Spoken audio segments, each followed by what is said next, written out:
Heavenly Father, today we put on the full armor to protect us against attack. We put on the belt of truth to protect against lies and deception. We put on the breastplate of righteousness to protect our hearts from the temptations. We put the gospel of peace on our feet to walk in your light, peace, and freedom with the Holy Spirit. We rebuke anxious thoughts. We take up your shield of faith for protection to block and destroy all the darts and threats thrown at us by the enemy. We put on the helmet of salvation to cover our minds and thoughts, reminding us that we are children of a mighty King. We are forgiven, set free, saved by the blood of Jesus. We take up the sword of the Spirit, your living word, that has the power to demolish strongholds and is sharper than any double-edged sword. We come to you, Lord, in prayer daily. In Jesus' mighty name we pray. Amen. Amen. What's up, you guys? Welcome to The Imagination. I'm your host, Emma, and today I'm honored to have back on the show for part 2 of her testimony feature, Human Trafficking, Satanic Ritual Abuse, and Jesuit Mind Control Survivor and Whistleblower, writer and author, mother, educator, blogger, and one of my most requested podcast guests, Svali. A short overview of Svali's life, in case you're new here. Svali has been a voice for survivors for years now through her blogs, Svali Speaks and Svali Speaks Again, and the books she has authored, Breaking Free of Cult Programming and It's Not Impossible, which have laid the foundations for what we know today about cults, trauma-based mind control, deprogramming, secret societies, including the Jesuit order, the history of the Illuminati, and so much more. Born and raised in a cult group and having experienced horrors beyond comprehension, Svali broke free of her cult group several years ago and has been on a quest to share the knowledge that she has learned from personal experience to help set other captives free. There are years of eye-opening information on her blogs, and her books give a very concise and no-nonsense look at the underworld of mind control and the underlying mechanisms to which it is orchestrated, used generationally, and hidden from society. Svali's first 2 episodes on the podcast were phenomenal and educational deep dives into the world of programming and mind control, secret societies, emotions, and healing. And the last time Svali was on, we did a part 1 of her own personal and inspiring testimony, starting from childbirth into her adult years. If you missed any of these episodes, I'll have her playlist in the show notes for you guys to check out, and I highly recommend you listen to part 1 of her testimony either before or after this episode to hear her story in its entirety. On today's episode, we're picking up where we left off from part 1 and venturing into Svali's journey, leaving her cult group, the struggle she faced in staying free, her journey through healing, and her walk with God along the way. Svali's piece of the puzzle in both her personal testimony and the information she's been compiling and sharing on both her blog and in her books over the years cannot be understated. She has been referenced on this podcast alone by multiple guests and survivors who found healing, hope, and understanding in her work. And I've personally benefited greatly from Svali's work, which has helped me tremendously in accelerating my own understandings as to what the guests on my show have gone through and what children today are still going through. Svali is a ray of light being cast on the darkness, and although she doesn't sugarcoat the reality of mind control and abuse, her focus and emphasis has always been on healing, both in helping survivors navigate their healing journey and in educating helpers of survivors, such as therapists, on how to best assist a survivor in their healing journey. Svali took the things that were meant to break her and turned them into ways to set herself and other captives free. She's helped pioneer the path to healing and hope for so many, and her work will undoubtedly be studied and referenced for generations to come as more and more survivors leave their own cults and set out on the journey to freedom from mind control. Svali's perpetrators depended on her silence, but God always had other plans for her. God knew that one day Svali would speak, and that her voice would be one that would shake and help burn down the walls of the Luciferian kingdom. And boy, was he right. We are also blessed to learn from Svali, and I ask that you please give her your full attention and take notes as you listen to this incredible part 2 of her redemptive and inspiring testimony.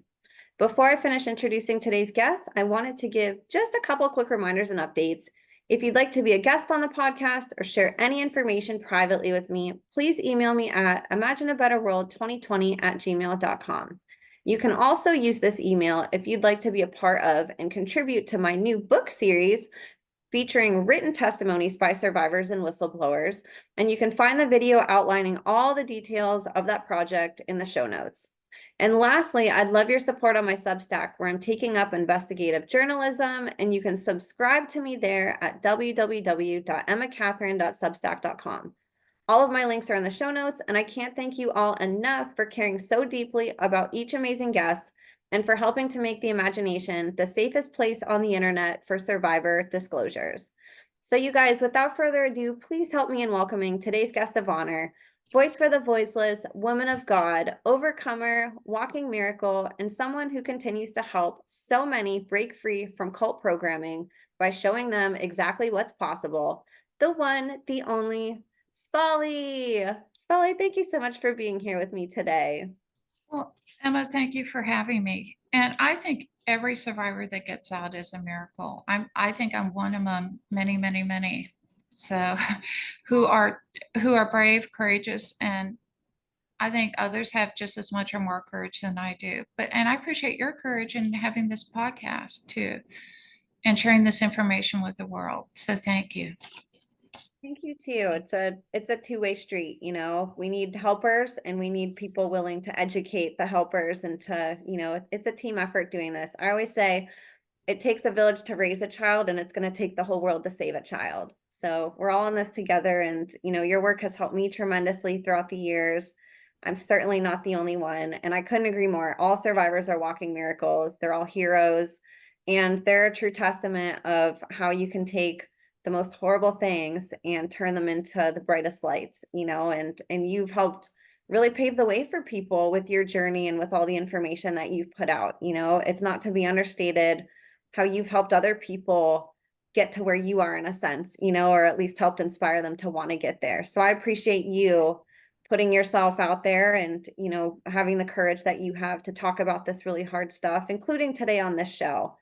So I know last time we started sharing your testimony, we went through some of your childhood, we talked about your teenage years and worked into your adult years.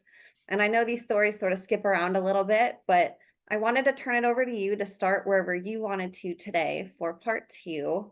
And we'll get more into the adult years and in the healing journey, the amazing healing journey that you've went through with God by your side, and to talk more about the miracles that you've experienced in your life. Okay. Well, I think last time I ended with coming back from California to stay with my friend in Texas. And I'm sharing some of my struggles, but I also want to share about some of the miracles that God did too. So it's both. Because I so empathize with the struggle survivors have when getting out.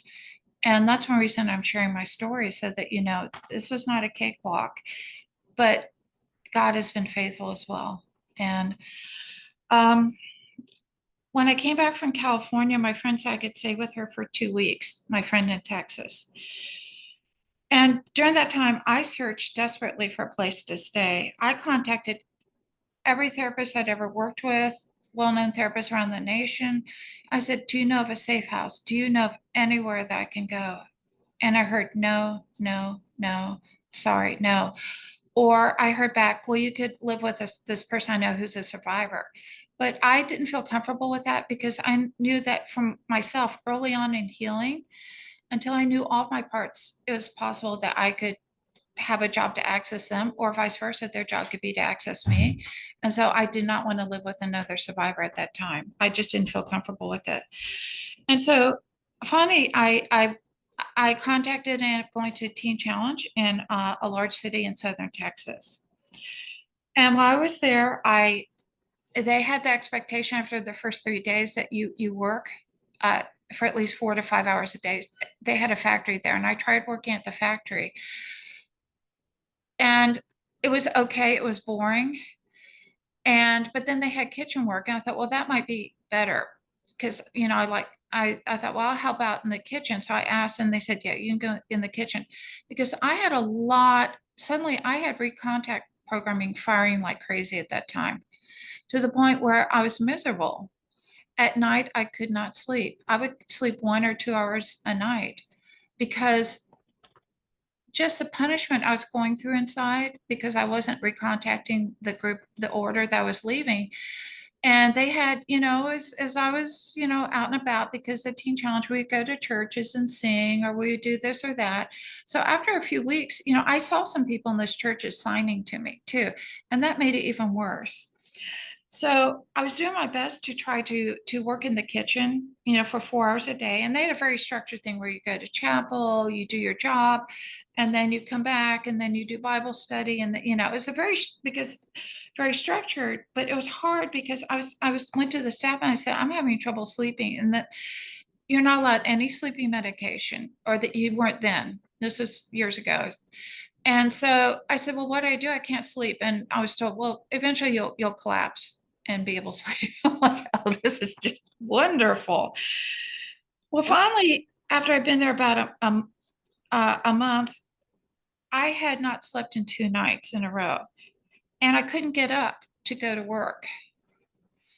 And I told that each room had like a room leader, and so I told her what it was going. And she knew about my cult stuff because over the month I'd started telling some of the girls what I was dealing with, and that I had a lot of programming running. So later she said, "You're being called into the office. Go there now." So I went into the office, and the director of that Teen Challenge was there. And he looks at me, he said, I understand you're telling the girls that you came out of a cult group and you have programming running, and that you can't sleep because you have dissociative parts that are punishing you. I said, yes. And he said, that is the biggest bunch of hogwash I've ever heard in my life. You're a liar. Unless you sit here and tell me that you're lying about being dissociative in the cult, I'm going to kick you out immediately. He looks at me, I look at him, I said, I'm not a liar, and I'm telling them the truth. And he said, then get your bags and go. So he then called my friend that I'd stayed with before in Texas, and he called her. I found this out later from my friend. And he said, your friend didn't want to obey the rules here. So she told me she wanted to leave. So she left. Don't let her come back with you. So I'm out on the street, and I have no money because I brought money with me, but it was all there in the safe. They didn't give me any of my money. So I have nothing. I don't have a cell phone. I actually borrowed a cell phone to call my friend in Texas that I stayed with before I went to Teen Challenge. And she goes, I can't help you. Bye, click. And I'm like, this is horrible. And I wondered what had happened to her. But then, so I'm wandering the streets with a backpack, and I meet this homeless guy on the streets. He was a man of color, and he said, "You look like you're having a hard time." I said, "Yeah, I have nowhere to go." He said, "Well, you can sleep with me under the bridge tonight." And I'm thinking, I guess if I have to, I will. But I'm thinking, dear God, help me, please. I don't want to sleep under a bridge. And he took me to a food line, so I got a bologna sandwich at lunch.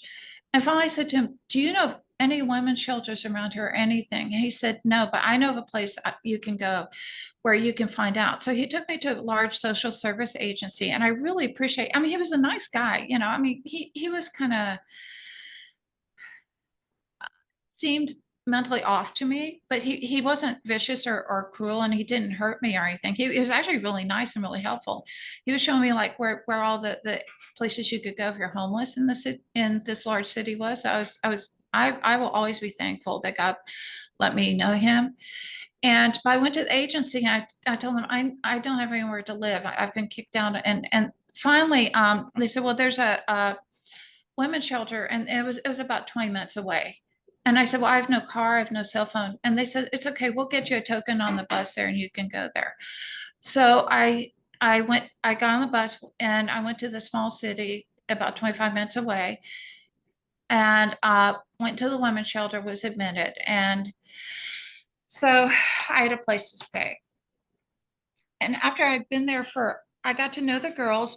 A lot of the girls there actually were leaving relationships where they were with boyfriends who were drug addicts. A lot of the gals were still doing drugs there, but just not telling the staff. I didn't, and of course, it wasn't my job to squeal on anyone. And some of them were dealing drugs, and again, that wasn't my business. I was just there. I went to a safe place. But after a few weeks, I got to know some of the girls, made some friends with them. Um, and then I went back to my friend in Texas's house to go get my car because I left at her house because I realized if I was going to get a job, I wanted a car because I tried the buses to get, I was working at a restaurant and it was hard to, as a waitress. Here I am, 51 years old, working as a waitress for the first time in my life. But I got enough money together to get a bus ticket to my friends. And then I went and got my car, came back down. And then I started working as a waitress at a Luby's there. And I was making okay tips. I mean, I was making $80 to $90 a night, at that point, which was enough for me to save up. And then one of the gals and I got an apartment. And then or no, actually after 3 months, the director of the women's home changed. While I was there, they got a new director. And she came around to all of us and they said, you're only allowed to stay here 2 weeks and you have to leave. So another gal and I got a place to live together. We actually got a small house and rented it. And then I was still working as a waitress. But by then I'd gone to, it was a really high class restaurant in town that's known around the nation. And we wore tuxedos and it was, and then I started getting like $150 tips each night, So even though I was older, because I'm pretty active and fairly strong, I was able to learn to hold those trays. You have to hold like waitresses doing stuff, and there were waiters too. I became friends with the people there. I was there for about a month. And then my friend from Texas came down. She saw I was working. She said, oh man, you're doing really great. This is awesome. I said, yeah, it's hard work, but I'm doing my best. But I did tell her that, there were people at the women's shelter that tried to contact me that came down to visit, quote unquote, their friends at the shelter and tried to, and one of them had a friend of a friend who wanted to talk with me. And I'm thinking, why, and obviously it was someone from the group and she was saying, come back or else, and I didn't, but I did have some panic still running inside because of my recontact programming. And the way I dealt it though is I went to a doctor and got a prescription for anti-anxiety medication so that and another one for pain so that when they ran too much and I felt like I was being tortured inside, that at least I could calm down and sleep. And I tried not to take it every night, but just when I needed it. And so I've been in the small city now for about 3-4 months. And then one night I'm there and one of my ex-husband's closest friends was there, my second husband. He shows up with a party of people. And one of the other waitresses comes and she says, I have a really bad feeling about that party over there because he's asking for you, but not by the name you've given us. Because I was working under assumed name, I'd given them a fake name at the restaurant. And he's asking for you, but it's not the name I know you by. And so she said, what do you want me to tell him? Well, he saw me. I saw him. I said, I might as well go over there and talk. So I went over and he goes, oh, what are you doing here in town? We've been looking for you. And I'm like, yeah, well, it's just been so long, blah, blah, blah. And I just said, well, I needed some time away, and blah, blah, blah. I told him some no nonsense. I said, blah, blah, blah. So he's obviously he knows me and his friends are sitting around and I know them and they know me and they're all from the group. And I go, all right. And so I said, I got to get back to work. So I kind of brush him off. And after work that night, after all the customers are gone, we cleaned up. I went to my boss and I said, I've got to leave town. I said, and my boss was nice. He says, you can't keep running forever. All he knows I had an abusive ex. I didn't tell them about the cult stuff. I said, well, but I can't stay here now. My ex will know where I am. They'll know where I am. And he said, I stay. And I said, I can't. So he gave me my final paycheck. The next morning I got in my car and I've been driving about 20 minutes and my car starts to overheat. Like it goes into the red zone. So I have to stop, steam's coming out. I have to wait for it to cool down and then I add water. I get to a service station and it happens again. So I'm praying the whole time because I called my friend and she said I could come up and stay with her for a couple of days because I told her what had happened. And so I literally and I had a burner phone to call because I realized at that point that I didn't dare have a cell phone and that I would probably be tracked. So about every half hour, I had to stop this car because it was overheating so bad, add more water because the radiator was bowling dry. And I'm praying the whole time, God, help me to make it up to my friends, please. I mean, she was about 4 hours away. Finally, I make it to her house. It's like 2 a.m., and then I kind of collapse and fall asleep. And the next and then 2 days later, she has another friend that's staying there, and he looks my car over because he used to do a lot of mechanical work. And he said, you should not have been able to drive this car up here. I said, why? He says, let me show you something. He had gone through the radiator and flushed it and started taking it apart. And he said, somebody wadded up a tiny ball of aluminum foil. And that's why it was overheating. He said, there's no way you made it up here.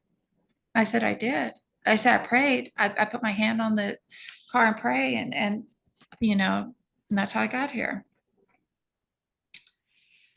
So I stayed with my friend for another 2 weeks. And then I entered another teen challenge in a city closer by. And because there was nowhere to stay. And my friend at that point said, well, you can't stay here, so you've got to find your own place. And so I didn't know what else to do. And that was a really, really nice teen challenge, very different from the first one. You didn't have to work, you didn't have to do all that stuff, lots of Bible study and lots of, and just much nicer place. And they were wonderful there. And I can't speak highly enough about them. I was there for 2 months, but then after I've been there about a month, they suddenly had one of their former Teen Challenge gals who I guess had graduated like 8 years before, and who is now a Christian counselor at a church in another city, show up and say, and they said, you can come for your sabbatical. She'd asked if she could come and just spend time there for her sabbatical out of the blue. And so I'd been there about maybe a month or 5 weeks.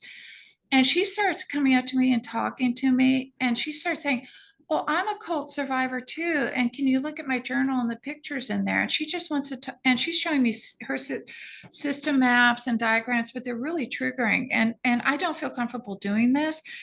But then she has friends that start visiting her and they all want to talk to me too. And so, and they were basically telling me about all the loved ones that were being tortured because I was there, and saying, come back or else they'll all die. So after about 3 weeks of this, I had a mini nervous breakdown in the dining room where I just said, I can't take it anymore. And I'm shaking, I'm crying. And they called my friend, they said, you need to come get her because she's having a difficult time. So my friend came and got me. And she said, you can stay here and you can work on healing. She said, but I expect you to journal at least 8 hours a day while you're here. That's one of my requirements. I need to know you're working on healing. I said, fine. So I took my burner phone, I put on a truck going to another part of the state in case they were tracking it. I had no phone, no internet. And my friend let me stay with her for 2 years. And for 2 years, except for on Sundays, I journaled basically 8 hours a day. And that's when my memories started really pouring out. I got in my cover memories of the Illuminati before, but and I am so grateful that she allowed me that time. It was a very lonely time because, I was allowed to go to church, I was allowed to go to the store, and that was it. Otherwise I stayed in the house and I journaled this full 2 years. And it was hard. But I did, and I started parts in my journals. I started meeting parts. They were drawing pictures of themselves, what they did. Parts were talking to me. I created an internal healing team. I found out who my major controllers were. That's when I discovered that I was Jesuit because I was seeing the 12 Illuminati fathers inside, but behind each one, I saw a Jesuit father. I thought, what the heck is this? And then I asked the parts, who are you? And they said, we're the 12 fathers, the Jesuit fathers. We're over the Illuminati fathers. I'm like, you are? And they're like, yeah. And then so, and I said, well, why are you in my head? And they said, because you serve us. And I'm like, what do you mean? And that's when the memories of Rome started pouring out one after another. I mean, it was just nonstop. I probably filled about 20 journals while I was there. And then I would do a little processing with my friend. I mean, she was not a therapist, she was not a prayer minister, but I'd come to her and say, this is what I remembered yesterday, you know. And so she prayed with me a little bit and say, God, just help her as she's working through this. Or she would talk with me because I'd come in just crying, just devastated by memories because emotions were pouring out too. I mean, I had littles crying because they've been so hurt by these people. I had other littles crying because they missed these people. But the one thing that was really difficult with me for me though during that time is I missed my ex-husband. I missed people. And I spent 6 weeks just crying for them. Not, I mean, every day I cried for hours and hours and hours. My grief was so great. And then she had another fully integrated survivor there would come to you and they'd say, like, well, why are you crying for them? They're abusers, they're the cult. Why would you, you know, there's something ungodly about missing people who were your abusers. And I said, but I love them too. And I can't stop the grief. What I didn't know is I wasn't just grieving for my ex-husband or a couple of people. I was grieving for my mothers in all the presentation countries, my children, my husbands, and the people I loved that I'd grown up with in the facility. I was grieving in a whole lifetime of relationships. I wasn't aware of that consciously at the time. All I knew is the grief was just pouring out. And so, but for the first time in my life, I wasn't on the run and I wasn't being hurt. And that was new. And so Parcher told me what they did. I was meeting in my internal secret Vatican council, which is not the one in the public. You know, I was meeting my mage councils inside. I was starting to get to know different spiritual parts. It just all it was me, my internal controllers, and did tons and tons and tons. And that's why I wasn't online at all during that time. That's why I think there's rumors going around like, well, Svali got killed or this or that, which was not true. I did not go online whatsoever because I knew the minute I went online that I would be seeing subliminals and things that would try to slow down my healing, or be seeing videos running in the background of someone I love being tortured, and that would slow my healing down. And I still do not go online very much. Like even as I'm talking right now, my screen is covered, so I can't see anything running in the background. And I don't think a lot of people understand technology is good, but it has its bad parts too.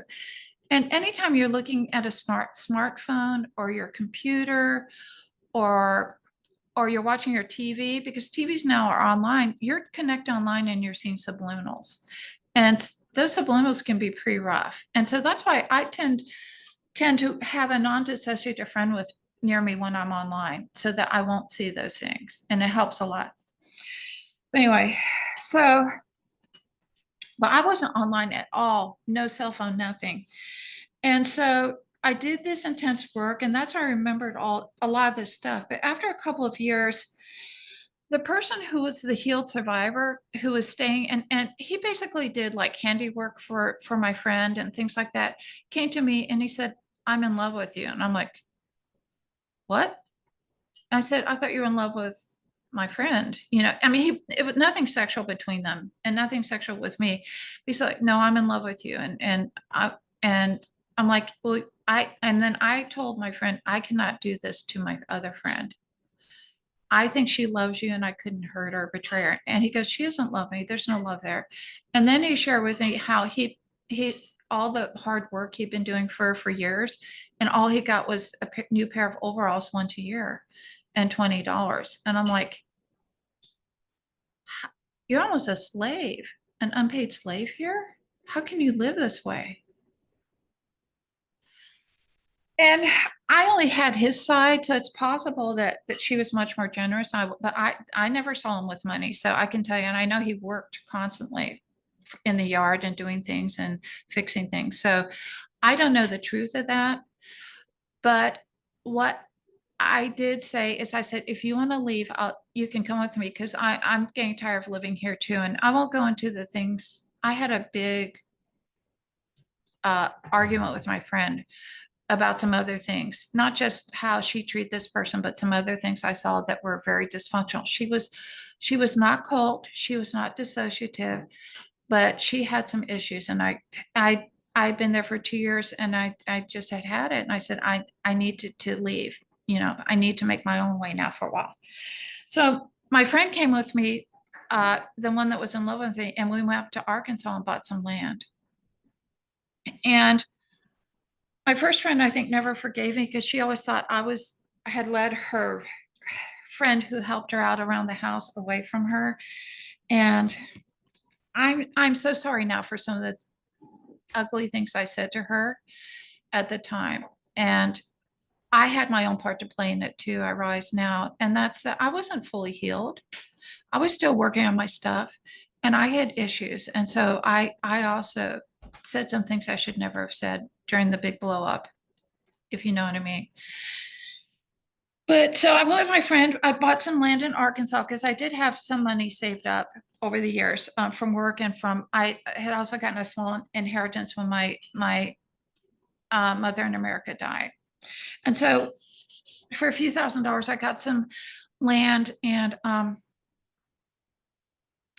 at that time, I tried to create a fake ID. I did not know it's illegal and a felony to do so, because my survivor friend who had integrated was from a different group than mine. And he said, it's okay to do that. I've had friends that do that. So I made a fake driver's license because I want to live under assumed identity. I did not want to go through witness protection because I personally believe organizations like that are infiltrated. So I might as well have given them my new address and where I was living to them, and they would have contacted the cult. And that's my own personal belief. So I created a fake ID at this person's suggestion. And then I tried to use it to create a bank account for myself under my new name. I was going to put my own money in it, from under my legal name. And what happened is, as I showed the ID to the gal, she said, well, let me go ahead and set up the account. But what she didn't say is she brought the police. They arrested me, and I was in jail that night with a felony now on my record. And I said, I didn't know I was committing a felony. It's my own money. I'm not committing a crime. They said, just doing this is a crime. And they said, you're either stupid as crap or, and I probably was. So. But I also just want to say too, the way that you grew up, these were things for people listening that when you're in these systems, you don't really have to worry about. Like, you're not doing Yeah. taxes every year. Like, you're given fake IDs and fake identities. Like, your whole life is Yeah. sort of a facade in a way, And so for people that are like, how couldn't she have known that? That is so common. I've heard for survivors who are like, I didn't even know like how to do taxes whenever I left. Like, I didn't know about, this and that, like all these like real world responsibilities. Like, you Yeah. don't have to worry about that, or even like getting arrested, Yeah.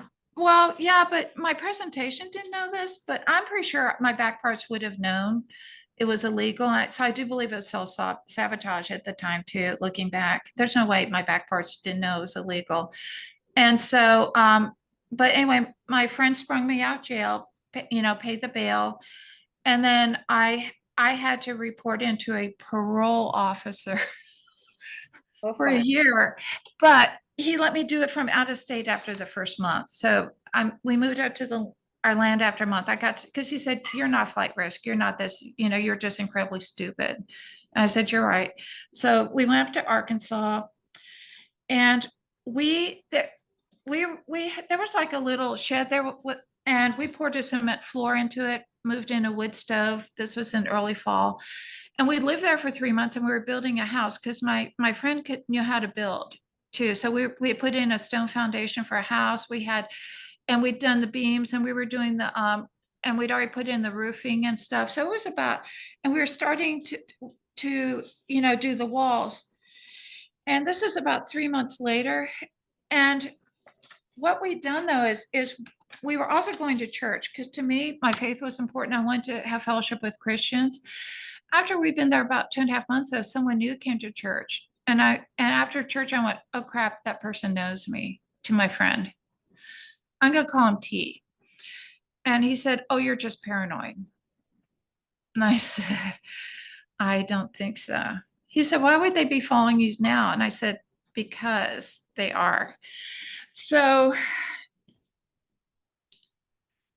a week later, we're in our house. We're sleeping in the shed at night because it's fully enclosed.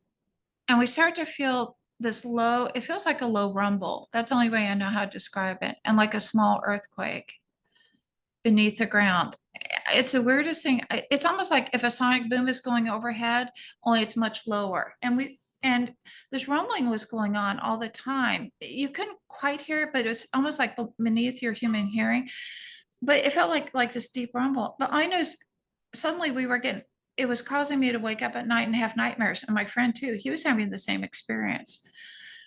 And then we were going out, it was wintertime and it snowed. And this is in the mountains of Arkansas. And suddenly we're seeing tracks all over our land and they're not ours. They look like a child's tracks and also an older person's. We called him Bigfoot because he had these huge boots. And so it's real evident that someone's coming onto our land and has been walking all over it.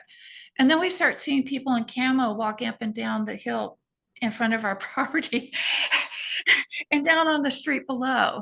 you know. And I remember saying to my friend, still think I'm paranoid? He said, well, someone's visiting our land. I don't like this. And so our sleep is constantly getting interrupted because that intermittent low rumble is going on. And then it's a few weeks later of seeing constant signs of activity and people walking all sides of our property. And suddenly I hear a really high pitched ringing in my ears, and my friend does too. And I said, what the crap? And I start to feel sick. I start to feel nauseated. And I said, I think this is some kind of like high frequency wave.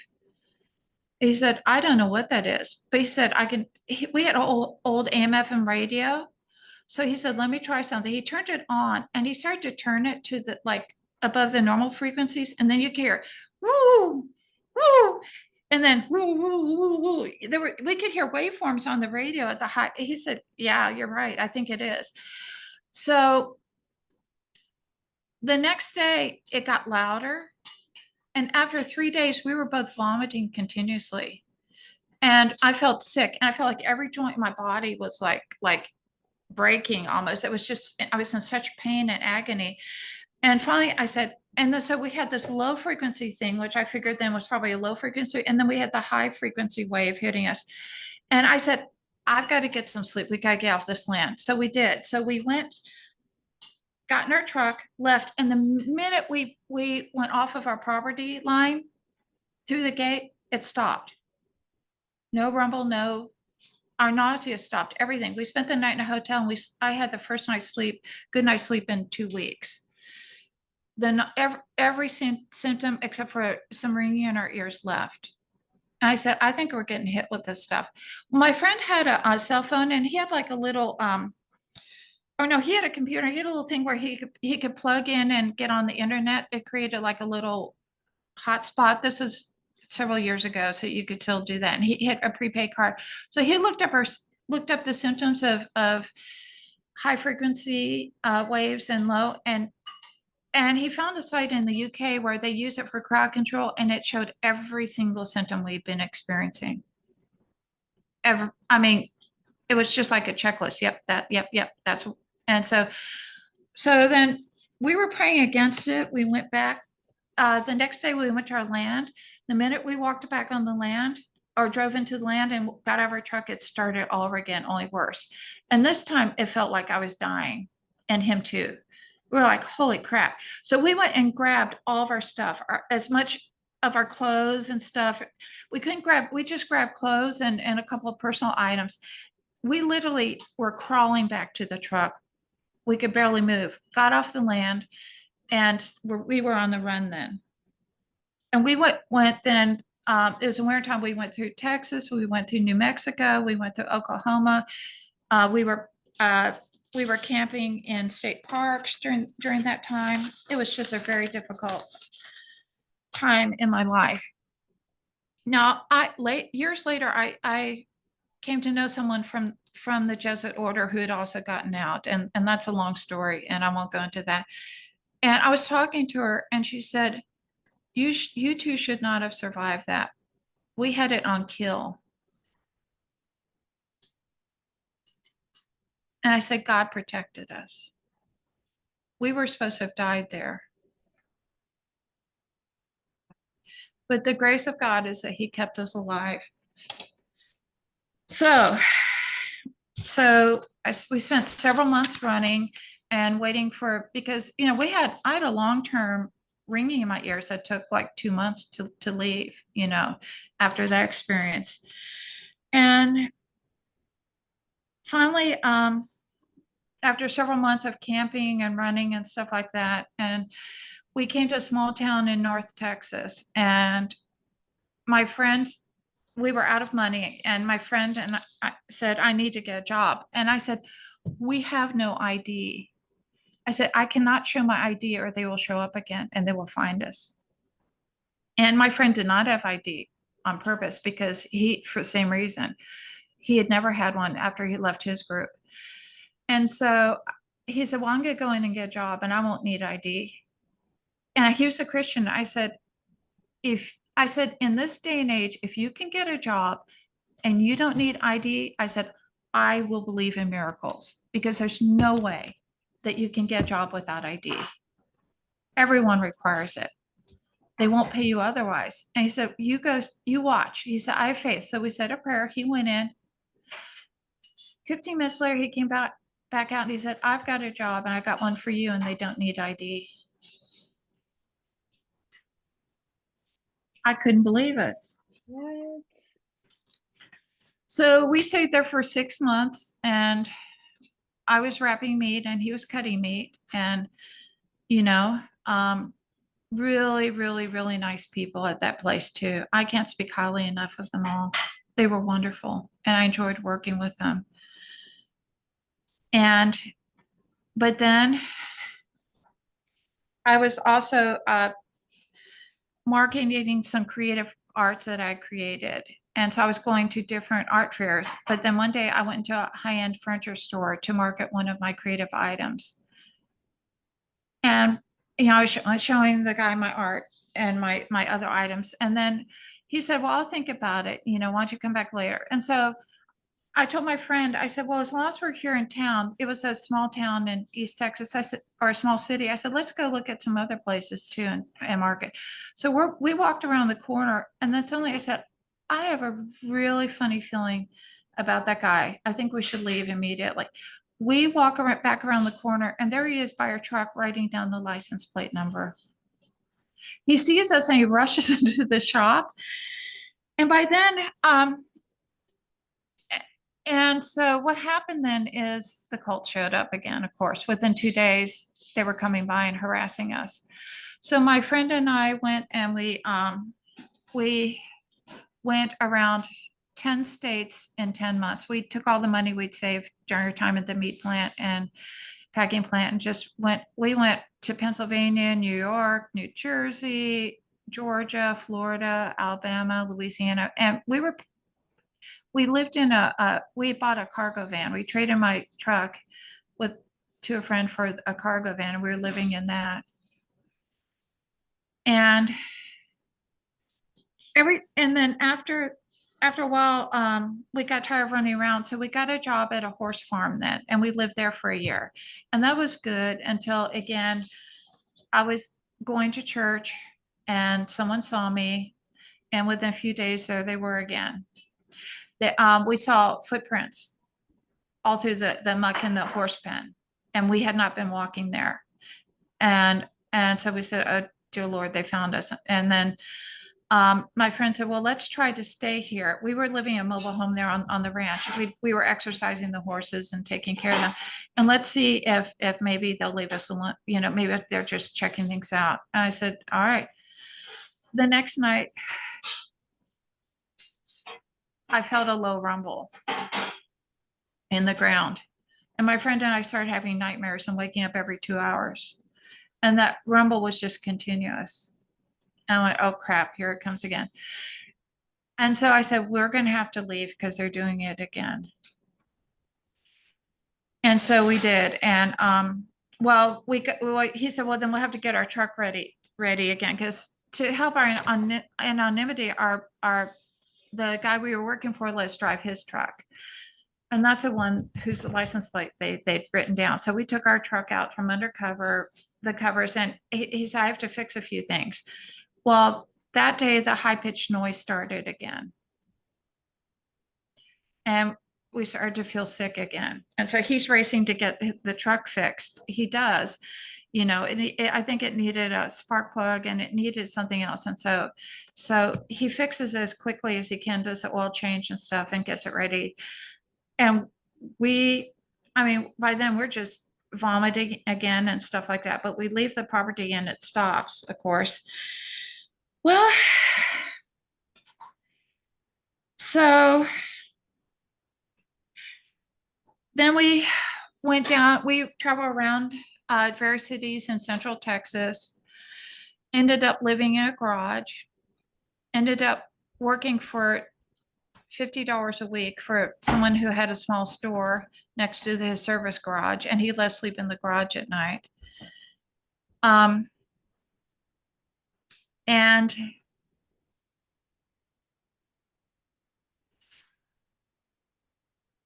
then my friend got a job. T got a job in a restaurant there. And I was at home I was writing because I was a writer. And so I was trying to get work like that, and people show up at the house and they hurt me very badly there. And I told my friend, and then I went and so I started staying at the restaurant, and I just grabbed a table where he worked so that I'd be around people writing. And I don't know, and after a few months there, I said, I'm tired of living like this, but we have to. So we rented a little house in next to the restaurant. And 2 days later, we were asleep in the middle of the night. And all of a sudden it felt like I was dying. And my friend too. I felt like I was being zapped with a stun gun, and he did too. And we literally again, I felt like I was dying. I said, we got to get out of here. We went out to the truck and left. And again, the friend of mine that had left the order said, you were supposed to die there. And I said, I know. I said, but I was screaming, Jesus, Jesus, help me, help us. And we made it to the truck and we escaped again.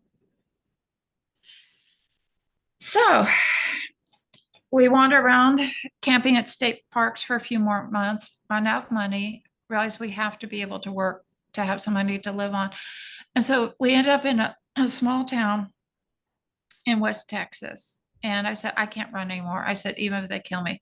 But at this point, I said, God, just protect me because I need your protection. I can't keep going through this. It's horrible. And so we did. And so we went to work at a meat plant there. And they hired me to wrap meat, and we went to a small church there. And we were there for about a year and a half. But while I was there, they had hired a young man who I instantly recognized. And he was in his 20s, and I believed he was one of my nephews from overseas in Italy. And I went to T and I said, I know this kid and I'm related to him, and he's here to try to take me back to Rome. And my friend said, looks right at me, says, and who the hell were you that they're after you after this many years? And he looked at me, he said, have you told me the truth about who you were? I said, yeah, as far as I knew. I had told him everything. I said, these are very persistent people. And I said, you have to realize when I left, I was 4th general in the Jesuit army. I told him that before. And he said, well, they sure are persistent. I said, yeah, because it makes them look bad when one of their leaders leaves. Well, he didn't believe me though. He said, I don't believe that. Well, until a couple of days later, we're at work, and at work, everybody can play like songs that they enjoy, like some of the guys liked rap, and some of them liked rock and roll, and some like jazz, and I like Christian. So we would each be given a half hour a day. Well, this kid, when it was his turn, he puts on Ave Maria at full blast in Latin. Now you realize that's one of the most triggering songs for my system that a person could play. And there's I won't go into the reasons why, but it's a call back. Okay. And I'm shaking, trying to wrap me while this song is playing. And later I said, why would a 21-year-old kid want to play Ave Maria over and over? He said, oh, because it calms me down when I'm anxious. It's my favorite song. And so that night on the way home, I tell T, now do you believe me that something's a little odd about this kid? And he says, no. I said, well, how about the fact that while you and the other guys are out smoking, he's sitting with a 56-year-old woman for lunch talking the whole time. Don't you find that odd? Wouldn't a 21-year-old want to be with younger people? Nah. He says, if it bothers you, come out and eat with us. I did. Even though it was cold that winter, I went out and ate with the guys. And they all smoked, and I hate smoke, but I just sat with them rather than be alone with him. Well, then 2 weeks later, we're going to cash a paycheck. And the 21-year-old asked for a ride to cash his paycheck. And the whole way there, he starts saying, you know what? I have this weird form of schizophrenia where I've been told I have different personalities, and the different personalities come out and do things that I'm not aware of, and some of them speak different languages and stuff. So he's just babbling on about this. And he said, what do you think I should do? And he's looking at me. Like, wow, I could tell you Hey, things. you have to know that no one at work knows anything about, I've never told anyone at work anything about myself. Not one thing. None of them know my past. And so after he cashes his paycheck, I just said, well, I think I would go see a therapist if I were you. And so on the way home, then after we drop him off, I turned to T and I say, now do you believe me? He said, well, that was weird. Yeah. Well, anyway, well, the long and the short of it is that a few months later, T decided he'd had enough. He was tired of being chased. He was tired of being with me. He said, you have to find somewhere else to live. I'm going to go live on my mother's land, and you can't come.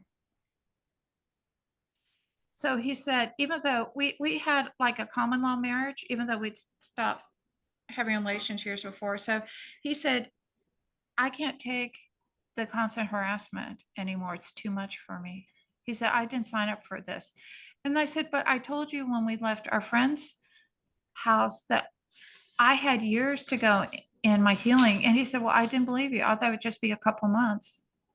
He said, I had no idea of how much blank you had inside to work through still. I thought you were almost done. And I said, I never told you that. I made it real clear that I was still had many years ago. He said, well, I didn't realize that. So he gave me 3 weeks to find a place to live.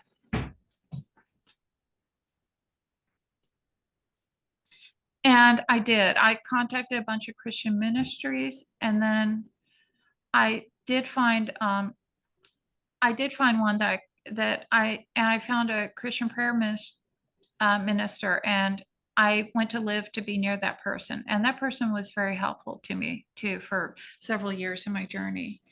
And I continued working on my stuff, but it was hard because at that point I felt very alone, and I felt very betrayed too. Here I'd made friends with someone he was integrated, but he was not healed. And I realized that now, emotionally healed. And I felt completely emotionally abandoned at a critical time in my healing. And it was so hard, but I did do my best. I made a stand. Then I decided I don't want to go back. And I would cry out to God and say, help me, God. And help me through this. And I had just a little bit of money to live on left over from the inheritance, because I had to contact the executor and she gave me the money. And I knew the cult knew where I was, and there were constant attempts to get a hold of me during that time. But my parts were sick of it, and they decided to say no, no more. And it helped that one night I was really having a very difficult time, and I had a dream. And in my dream, Jesus said, I love you. I'm going to help you. I'm going to help you make a stand. And he has. He really has. I kept journaling. I kept processing my feelings. I kept doing collages and survivor art. And I believe that God very much consistently has heard my prayers. There's another story. When I was staying at my friend's house, by the way, I don't know if I said this in the last interview or not, but like the friend in Texas for 2 years, I had a dream where the 12 members of the secret Vatican Council said, we're going to come and kill you and your friends, just so you know. You might as well warn them so they can get out of the house. Well, I did. I told them the next morning, I said, they're going to come and kill you guys and me. And the one friend he got a shotgun, put it next to the door and said, well, if they come, I'll put up a fight. And I said, you don't know, that's like using a water pistol against a Uzi. These teams come in, they're serious. You do know that. I said, I think we do better to fast and pray. And we did. We fasted and prayed for 2 days. And then the date that they given me passed. And then later, my friends were scratching their heads and said, well, maybe they were just messing with your head. And I said, maybe so. Well, I found out from the friend of mine that left the order that I told you about. And this person told me, we sent a team that day to kill you all. And the team came back and reported me. You know what they said? They said that they couldn't find the house. And this person said, I said, what do you mean you can't find the house? You've been going past it for weeks. And they said, yeah, but it disappeared. They said every other house was on the street, but that house did not exist when we went. And I looked at this individual. I said, and so how did you guys explain this? And this person said, well, we realize sometimes there's things that you can't explain. And we just chalked it up to that. So anyway, so the past few years, I've been in prayer. I've been in ministry with 2 different prayer ministers at times. And I've had accountability from non-dissociative friends too, that I live with. And so that there's a lot of accountability in my life still. I have worked with my core. I've worked with a lot of all the top controllers in my system. I've been undoing my shell programming. I've been undoing I remember my presentations. And so God has been faithful because I've been crying out to him for safety and help for 35 years during my journey. And I've actually had very little safety as my story tells, but I've always said to the true God, help me to find safety, help me to get free. And he has consistently, and even in small ways like that, or in big ways like that miracle, getting a job without needing ID, or not letting them kill me when they had put the setting to kill on the high frequency waves. He has consistently hidden me, I believe, in the cleft of his hand. God has been faithful when I couldn't be, when I was too tired, exhausted, hurt, angry, miserable, and saying, why do they keep getting to chase me, God, if I'm asking for your protection? And he's saying, I love you. And the hardest thing is there's still attempts to trigger me. Like I'll go out into public and because I'm not trying to hide anymore. And I've been, I'll go to a public place, and they'll, like a store, and they'll send someone I know from my past who's signing save me, meaning, tonight we're going to hurt you or something. And I've cried my heart out over things like that. And I was praying one night before I went to sleep. And I was asking Jesus, what do I do? What do I do? Because I don't want them to get hurt because I'm saying no to going back. And that night, I had a dream, and Jesus showed me, I'm in the cleft of this huge cliff. It's like way off the ground. And as I there's a whirlwind and a sandstorm. It's this huge sandstorm right outside the cleft. And Jesus is right next to me. And in the sandstorm, I see someone that I love and they're crying. They're saying, save me, save me. And I can see all the people I love, they're still in the group. And they're saying, save me, rescue me. Only you can do this. And I look at Jesus and he looks right at me. He says, do not go out into the storm. I said, but Lord, you can hear them crying for help. He said, let me do it. And he says, and because I start to stick my hand out and the sand is like literally like shredding my fingers. So I pull it back in. And he said, see, he said, let me do it. So he walks out. As he's walking out into the storm, he's holding the people, talking to them, but he's also has angels and they're ministering to them. And then later he comes back to me, he says, you were not designed to go into that storm. I can. I rise, and then he said, follow me. And we go deeper into that cleft in the rock, and it opens up, and there's the most beautiful, brilliant light. And I realize that I'm seeing a glimpse of heaven as I'm walking with him further in. He says, you do this, and I'll take care of the other. And then the dream ended. And I realized he was showing me that I'm not equipped to rescue. I can't save my loved ones. If they come up to me in a public place, and they have, or at a church, or sit behind me and say, or if I see a subliminal online of loved ones being hurt, saying, please, I need you to rescue me. You've got to come back or else. Jesus was telling me, that's not your job. That's my job. And so I cannot save them by giving in to their request to go with them.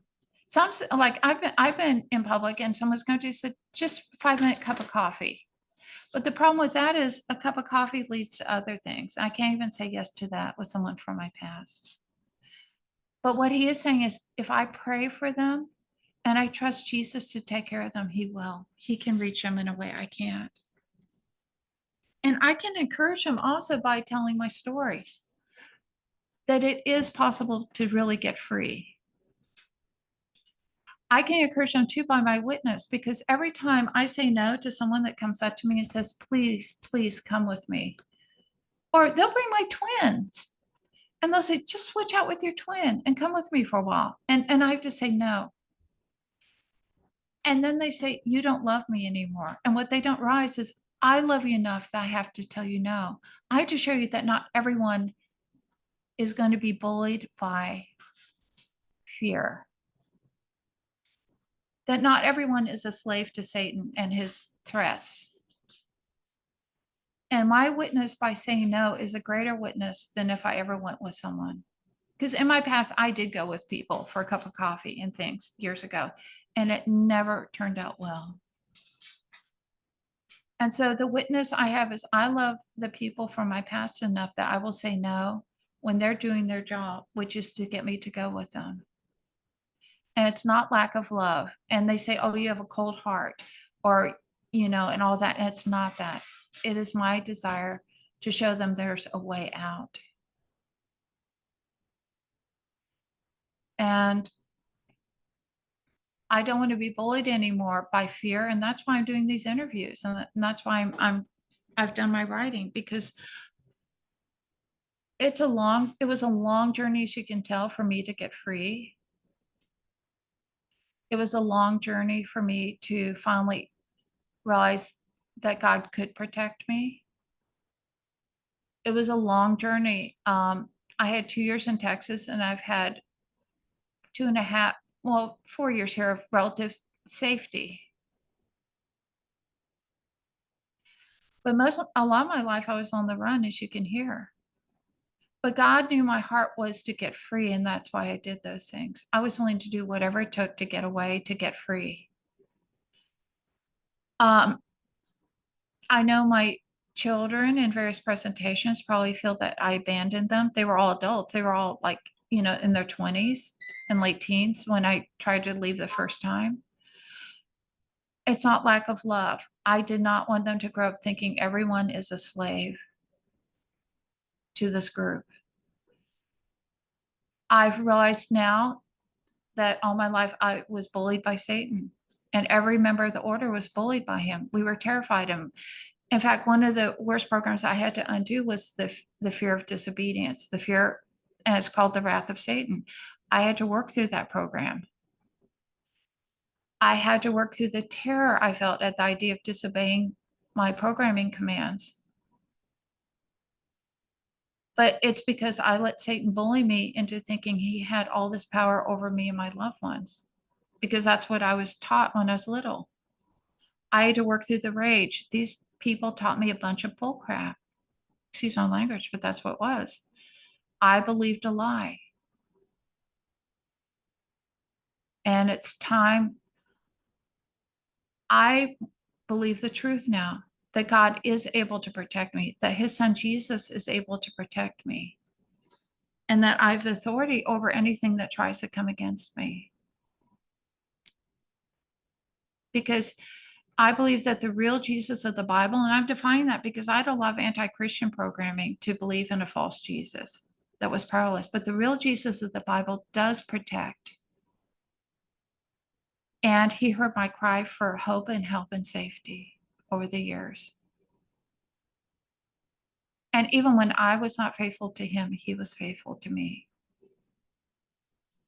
And I can't take credit for my healing. I'm going to give him the credit because I did my part. I did everything I could to stay free. But he did his part too. He's been there with me, even when I didn't know it. And I've had plenty of chances to witness over the last few years to people that are in the group that have come up to say, please come with me, just for a few minutes. I'll say, I can't. But I said, I want you to know Jesus loves you so much. He knows exactly what you've been doing, and he still loves you. Turn to him. I get to do that pretty often, and it's pretty cool. So that's my testimony. This is a testimony I cannot give at church. No one in my daily life knows my past, because I think it would weak people out. I don't think most people in most small towns or churches are ready to hear, or at least in my experience, and there may be fortunate survivors whose churches are able to hear their story. But in every church I've ever been where I disclosed I was a survivor of this, I got instantly shunned. And so what I've chosen to do in the last 10 years is to not disclose my past to the people that I go to church with or that I work with or anything else. And I found they treat me a lot nicer.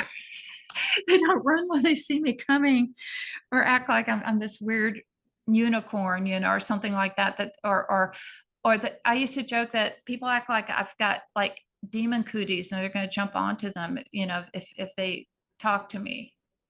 I literally had one pastor that didn't know my past, and he just was so nice and we got along so well. I did so well at his church. And then my friend in Texas told him my past, and he never came up to me again, never talked to me again after that.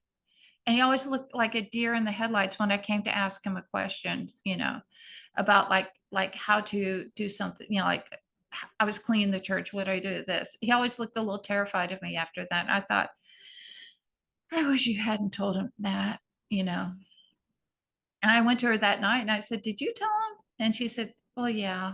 I said, yeah, I could tell, So people can't always handle truth, but God can. And Jesus can handle my story. He can hear it. And that's the main thing. And he's called a few very rare people to be able to hear it too. And for that, I'm very grateful. And I'm grateful, Emma, that you can hear these stories too and share them. That's a blessing. It's an honor to hear these stories. That's how I look at it. You shouldn't be here. And if you are here, you shouldn't be out of the cult. The measures, like how your story tells, the measures that are put in place to keep you enslaved are so beyond what people can even imagine, whether it's electronic mind control and warfare that you can't see. You're being attacked in your own home by frequencies. There's not even a person you can go after. It's something totally invisible except how your body reacts to it. The handlers, the people that come in your life. And the worst part, like you said, is that in the spaces that are supposed to be the salvation for people to go when they're in need, whether it's a church, whether it's a therapist's office, even friends. Society turns away from this. The people that should be looking it in the eye and offering help in places and safe safe places to disclose or to be, it's so rare to find that. And Yeah. it's awful. It breaks my heart so much to see the courage, especially that it takes to finally tell somebody this stuff. You spend your whole life not being able to talk about stuff, having to be quiet, and then you get hit with all these memories and want to share what you went through and heal. And not only do people not want to hear it, but then how you've had in your life, people turn away. Oh, it's too much. I didn't realize it was going to be this. I didn't realize it was going to be that. Or I don't want to, Yeah. and it is, it's really sad, and I appreciate you still having the courage to speak out and still going and sharing and not shutting down because of that, because there are people out there that care. There are people that have been listening to you, even if you couldn't see them on the other side of the screen, people that you Mhm. have helped, lives that you've changed, therapists that might be, you know, helping people now because they have the tools that you've given them. So I thank you too, Svali, for continuing to go on because I didn't go through what you did, and when I try to put myself in your shoes, it's so impossible for me, but I have no idea what I would do in those circumstances, it makes me, like, wanna shut down even thinking about going through all that, and just being turned away, so you're really brave and courageous for continuing to go on, and I want you to Well, know that your work and your voice does help people. but think of the alternative. If I hadn't tried to break free, I would have still be part of an organization that hurts little children, that is engaged in trafficking, that bullies fetuses into believing lies. Because the only people I think that really believe Satan is so powerful, uh, they have to take babies and teach them that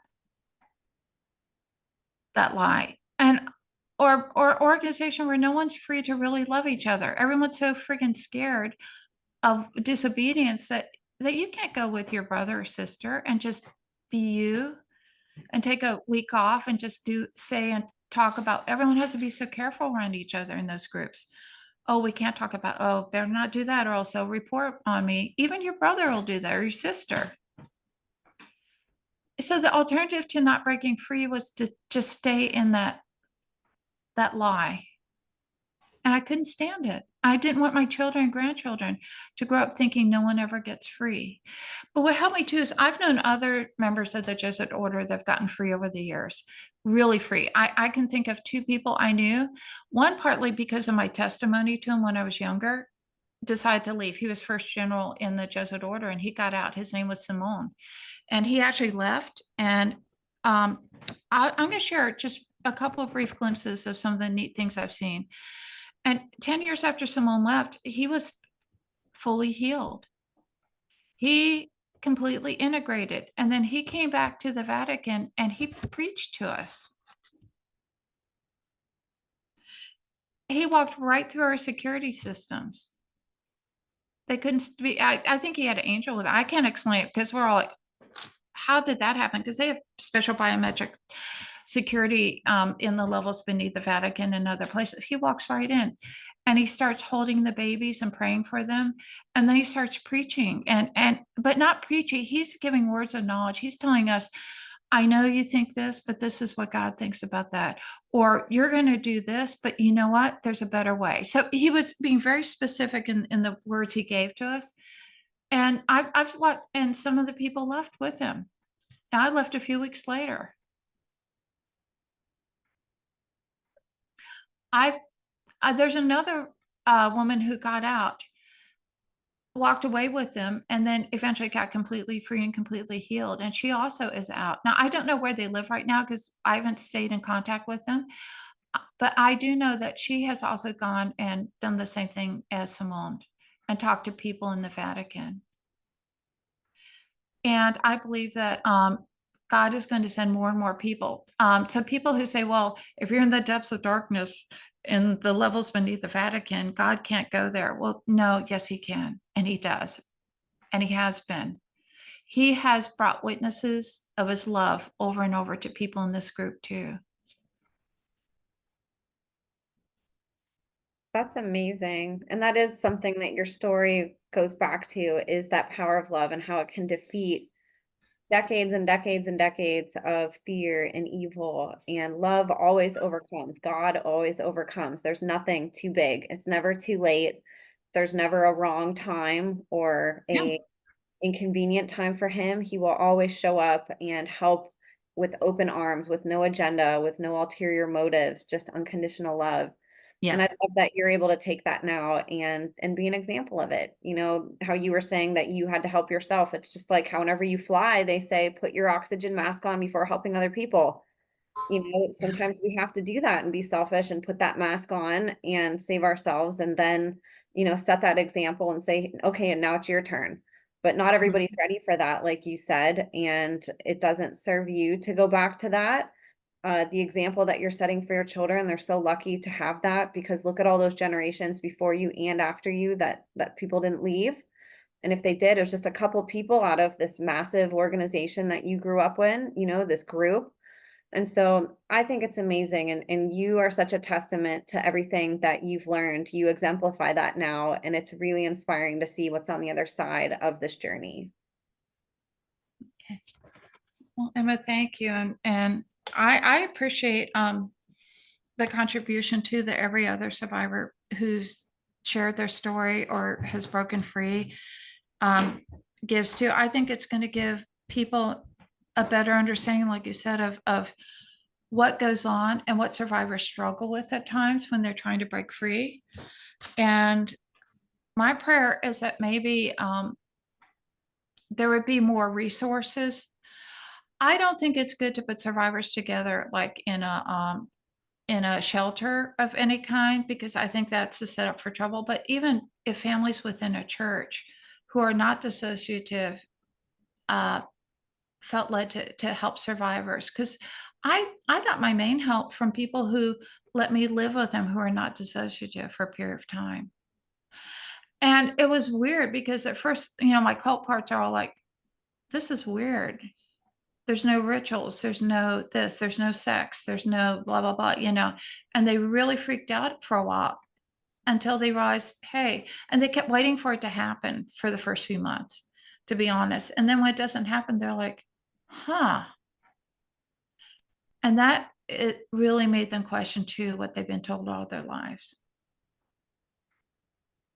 Well, maybe if you want, I think that this would be really helpful information if you wanted to do an episode on maybe some solutions, and we could talk about the struggles that you went through finding help, and you know what could have been really helpful for you, and maybe give people some ideas on how they can take action in their own communities, things that maybe they could strive to talk about with pastors at their church to see if that's a conversation that they could have. And I think that might be a good topic to talk about more of, and even how, you know, you got through your healing, like some things that worked for you, some things that didn't, what you've learned. So if you wanted to, I think that would be a really cool episode to do too. It'd be interesting. As you can tell, though, I may not be the person to ask about how to talk to your pastor because, like I said, I didn't have real good luck with that. But maybe I could suggest some ideas on thoughts for pastors if someone tells them there's a little bit, reveals a little bit. And by the way, I'm not talking about you go to church and your first week there, you disclose your past. By the way, this is after a relationship of a year or so. Well, anyway, I'll talk about that more. But anyway, even doing that, even I need to think about that too, because I have thoughts on what I wish pastors would do, you know. And even friends, like how can somebody be a good helper? Like you name times that people weren't, you know, and they sort of abandon you. And maybe we could talk too about really positive experiences you had and people that did things right. And that could apply to a pastor, a therapist, a friend. You know, there's a lot to learn too on just how to hold space for somebody going through stuff and sort of how to be a good helper on the other side. Okay. Yeah. I certainly think that's needed, and I think it's a great topic. And I'd also love to hear what other survivors have to say on that too, because I'm sure there's others that might have ideas too that I wouldn't even think of, you know? Absolutely. It's a topic I think we can all come together and, create in our world, by putting our minds together and just saying, what if, Mhm. what if we did this or what if this existed? And maybe it'll help spawn some ideas for projects that people can start doing in their own communities. Yeah, I think that'd be good because certainly there's increasing support for trafficking survivors. And I just, in a way, you can think of ritual abuse as cult trafficking, lifetime trafficking, in one broad sense. I know it covers a lot more than that. I do get that. But, you know, I sometimes I scratch my head. It's like we're willing to help trafficking survivors, and yet so many cult survivors have been horribly trafficked for extensive periods too. And where's the empathy for this? I Amen. don't mean to sound bitter when I say that. I'm just this. I have to ask the question: where's the empathy that we have for trafficking survivors? Except some trafficking survivors can point to the pimp on the corner and say, "There he is," and you can see the other girls. Whereas a lot of times with cult abuse, you don't have that. You can't point to that person because if even if they're the person that abused you, they're going to lie. They're going to be dissociative and say, "Oh, she or he's nuts. This never happened." I can tell you right now, if someone were to contact, say, my any of my families in my different presentations and say, "Is this true? Were you really in a cult?" Of course they're going to say no, or she's crazy, or whatever, because they have programming to not validate a survivor's memories. So I can't point to someone and say, "Well, they were part of my abuse," because you know what they're going to do? No, I wasn't. I'm, she's making it up. And then it's your word against theirs. And that's, I think, part of what makes it harder for people to rally around cult survivors. We can't point to our perpetrators often because our perpetrators will lie about it. We don't have videos of them. And God bless anyone if they ever do get one, but of them abusing us. We don't have normally. Now there are situations where I think this has happened, but not in my experience, where 10 people say, "Oh yeah, that same person abused me. That's him." And often if these cases go to court, because people do say, "Well, this person abused me," we have a court system that's corrupt, where judges are bribed, where threats are made, where evidence disappears. So even if you do have a legitimate finger pointing, so often the evidence just disappears. People go in, break into safes. I will give you an example from my own life. Well, first, I made a 2-hour videotape testimony of how the cult operated in San Diego with lawyers from 2 teams. And I did it because there was a therapist who helped survivors in San Diego, and she was being sued. And so I gave my testimony to help her and the other therapists. Okay. And as I'm giving I'll give 2 examples. As I'm giving my testimony, the lawyers who were promoting the cult side said, "Did you love your mother?" Right in the middle of my telling them how the cult works. I go, "What? Do you love your mother?" I said, "What's that have to do with my testimony?" Because I'm going to send her this video. Do you love her? And of course the other said, "Oh, he's trying to intimidate the witness." I said, "I don't care if you send it to," and I named leadership in San Diego. "I don't care if it's send it to everyone. I already know they're going to see it. But that doesn't make what you're trying to do in your intimidation here right." That's one example. Now imagine if I hadn't stood up to the man and said, "Yeah, let's delete the video."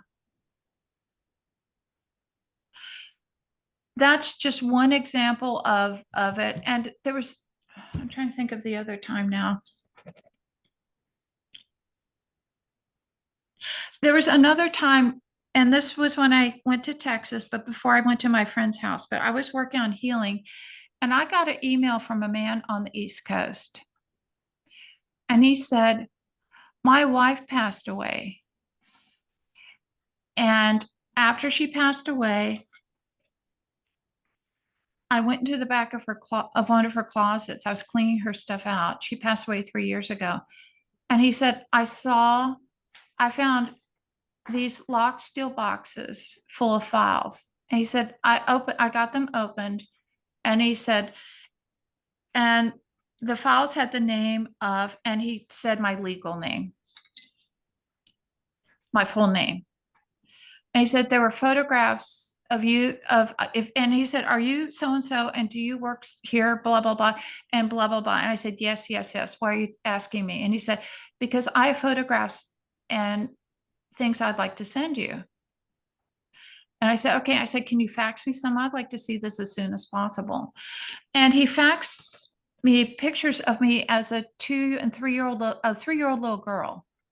I'm with a woman I've never seen before in my life. And then there's a chart with my legal name on it. And it's a chart of like IV medications being given, and I'm like 3.5 years old. And then there's all kinds of letters back and forth from San Diego and the East Coast during the year that I left the group when I was an adult, saying, what do we do about her? Blah, blah, blah. And the initials were the leader in San Diego who I worked under. And it was to the East Coast Council.